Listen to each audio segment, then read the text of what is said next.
We are here today to discuss an important and, as it turns out, timely issue. Late last month, a remarkable news story broke that should, I think, trigger a much larger discussion about the regulation of certain markets in healthcare.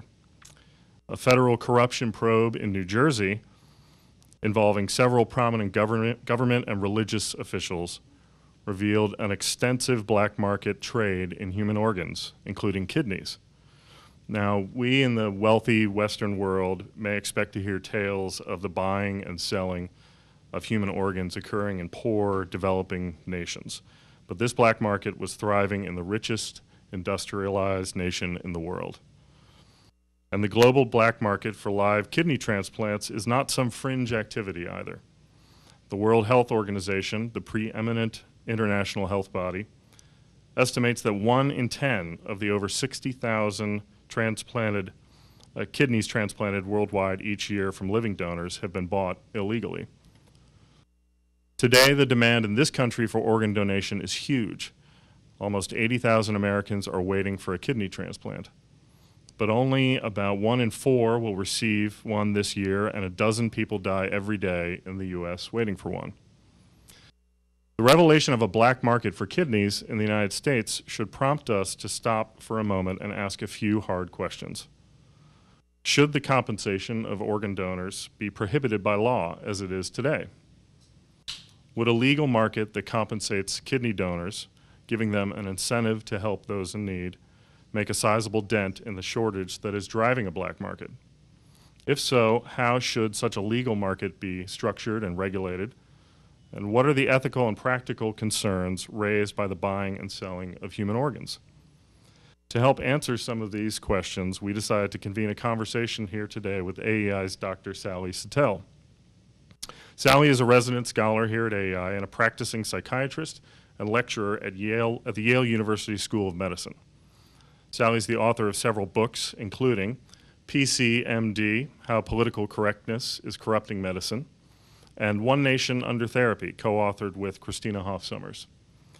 Her latest book is decidedly on topic, When Altruism Isn't Enough, The Case for Compensating Organ Donors, which has been published this year by AEI Press. It should be noted that Sally is not exactly a disinterested party here.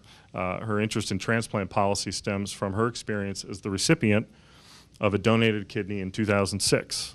She will discuss her experience at length with us today and walk us through some of the lessons she has learned. I'm far from alone in my interest in this. Ever since, frankly, the 70s, people have been talking about the fact that there are not going to be enough organs, and that's true every year. The list gets longer and longer. And as I say, people have been talking about the notion of compensating donors or organ markets for a long time. But it gets more pressing every year as this list gets longer and as the human rights violations grow in the black market.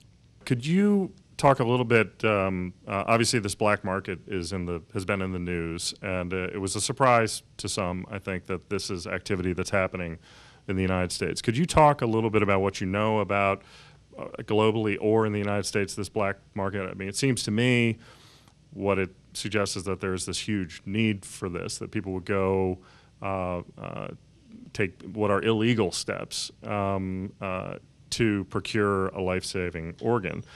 So could you give a sense of how extensive it is, what we know about it, and what we don't know about it? Obviously, black markets by their nature, we don't have great information about them, but what do we know about it and what's actually happening there?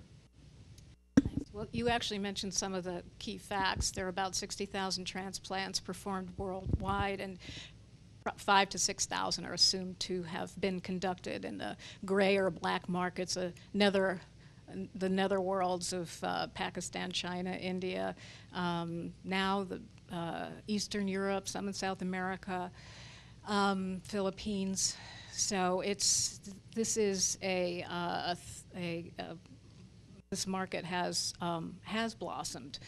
And a small part of it was the man in Brooklyn that you had alluded to earlier, who was a broker. He would fly over folks from Israel and essentially match them up with a needy American, and the two would come to a transplant center and say they were friends. And my first thought was, this man's name was Itzhak Rosenbaum. I don't believe he's pleaded guilty yet, but my first thought when I read about him was, I wish I had his number when if it got that bad, I would have called someone like that. Now, I mean, what a position to be in where, who knows, where I would be involved in a transaction where, he would charge $160,000, the donor allegedly gets $10,000. Who knows if the donor even gets paid? That's the kind of financial asymmetry you see in a black market because there are so many costs to the broker. He doesn't get his whole $160,000. Nevertheless, he certainly profits. And you don't know what happens to that donor. Does he get good follow-up care? Is he even really well informed about what happens? It's a nauseating prospect to be involved with on either end, as the donor and as the recipient. But these are two, desperate people. And my reaction when that news broke, and I believe it's the first case ever that the FBI is aware of organ brokering in this country, was, why are people surprised? As I said, people do all kinds of desperate things, and this is just one more symptom of a desperate black market. My second thought was, great, now everyone's going to be calling for more of a crackdown on the black markets, and while on its face that seems like a perfectly reasonable kind of reaction, I would call for that as well, but they will predictably leave out that second half of that kind of protest, suppress the black markets, but in parallel you have to establish a transparent legal mechanism of making more organs available, because as we know from every other trafficked item, if you suppress a black market, you drive it further underground, making it more dangerous for everyone else.